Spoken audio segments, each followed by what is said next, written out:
Atlanta's only hip hop station, Hot 107.9, Hotspot ATL, of course. This is What's Hot, your boy Bistro, and the beautiful 7th Street. Hey, you. How are you? I forgot you're a hugger. I'm a hugger. I have to hug people. Is that where the emotion comes from? You know what? A lot of it, yes. It does, yeah. Album Crazy. We just reviewed the album. Thank you. It's my EP. Your EP? Yes. So that means we have a full album coming out. Absolutely. Wow. You got enough songs, right? You know we got a lot of records, but you know I'm still writing because I definitely write according to how I feel. So I gotta live a little bit more. You know, never know what I might go through. Right. After this EP, write some more about it, and then create the album as we go. So being a writer, I mean, you started as a writer, right? Yes. Can you give me, let's just do 5. 5 people you've written for so far. 5 people I wrote. Fine China for Chris Brown. Yeah, 3 times for Chris Brown. All the Way Home for Tamar Braxton. The Way for Ariana Grande. New Day for Alicia Keys. Oh, that was 5, sorry. We can go on and on, right? Gone for Kelly Rowland. Tremendous amount of writing. Now, one thing I wanted to know, when you're writing, do you write for other artists or do you just write and then you like shop the material?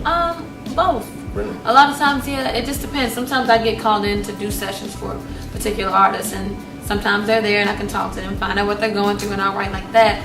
Or, you know, I'll get called in, hey, write a session for such and such, and it's just me in a room with a bunch of beats. I'll go from there and things like that.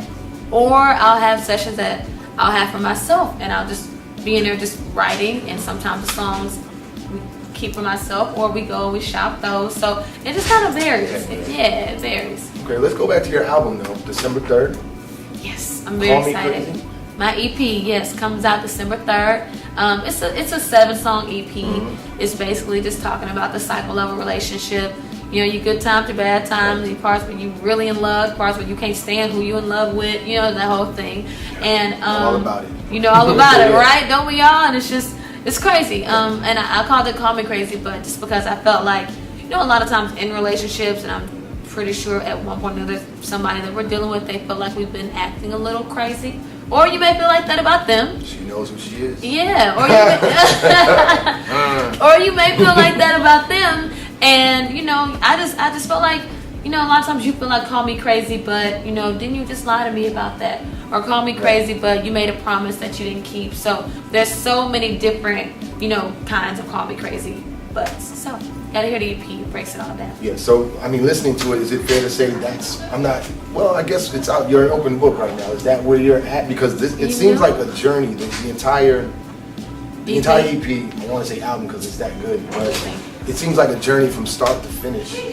You know what? A lot of it is from my personal life. I don't lie about that.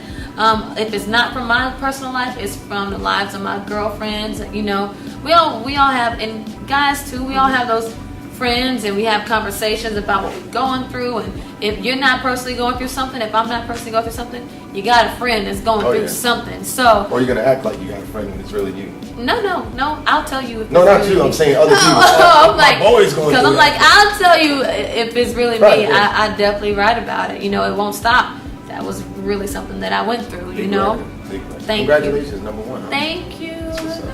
And you know what's dope is that I'm not afraid to say, you know, I listen to music, whatever, but I found myself kind of caught up in what you were saying. I was like, okay, so I mean, I think as you go on. People, I mean, whether you admit it or not, men and women will admit it more often than men, but men too. I don't know one person that doesn't want to be loved. Like, name one person that doesn't want to feel like what that record feels like. And when you listen to it, even when we were writing it, it just felt good. And I say it all the time, even from a writer's standpoint, even if that record wasn't my record, I still just love that record, and because everybody want to feel like that. Yeah, absolutely. I definitely identify with it, and I'm not ashamed to say that. No, and you can't be. Well, you know, some guys.